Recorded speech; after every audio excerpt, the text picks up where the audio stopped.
energy. Yung galaw po ni Christian. I can't even imagine. Bugoy, I was expecting you to have Fun.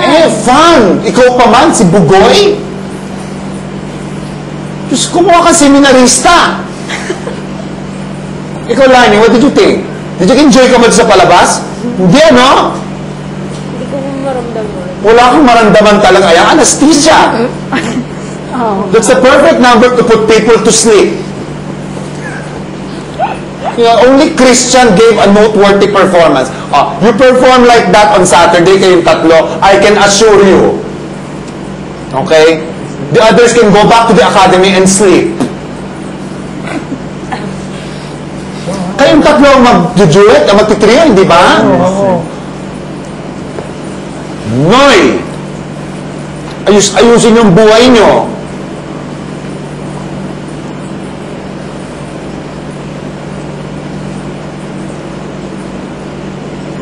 Has, you have to take things a little bit more seriously. Ano naman ang problema mo? Hindi sir. Sorry. Lyric. You have to take yourself a little bit more seriously. Because you're getting to move awkwardly. Yung ibang kasamahan mo, nagpo-progress na sa movement, ikaw ganun pa rin. Okay? Hansen, you're right. You're less posing, you're a little bit more spontaneous. Okay, with that smile painted on your face. Okay? And Bugoy, I expected a little bit more from you. Okay, that's not the Bugoy na kilala ko. Okay, I'm just proud of little Christian.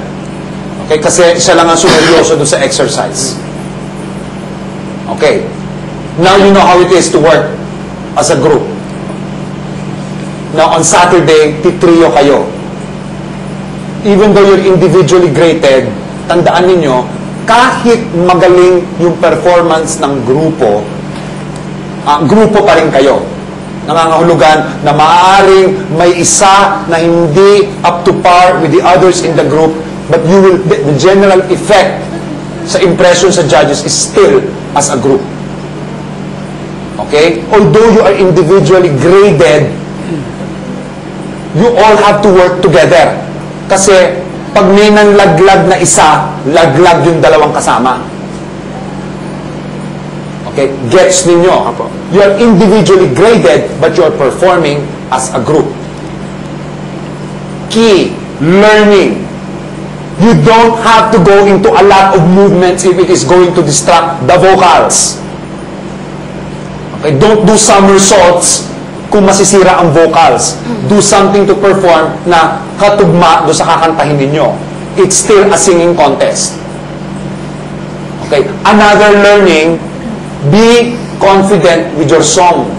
Kapag hindi kayo sigurado, pagsala nyo sa entablado, isa lang bumulilyaso, palpak ang grupo.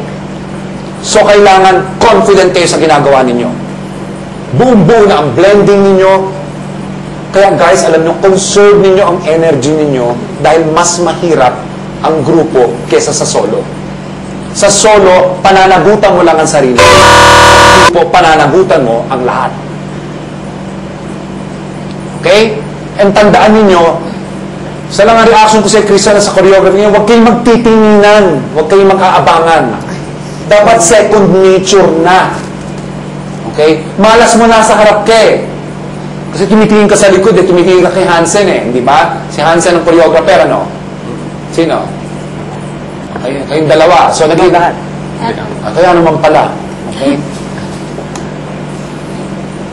Okay?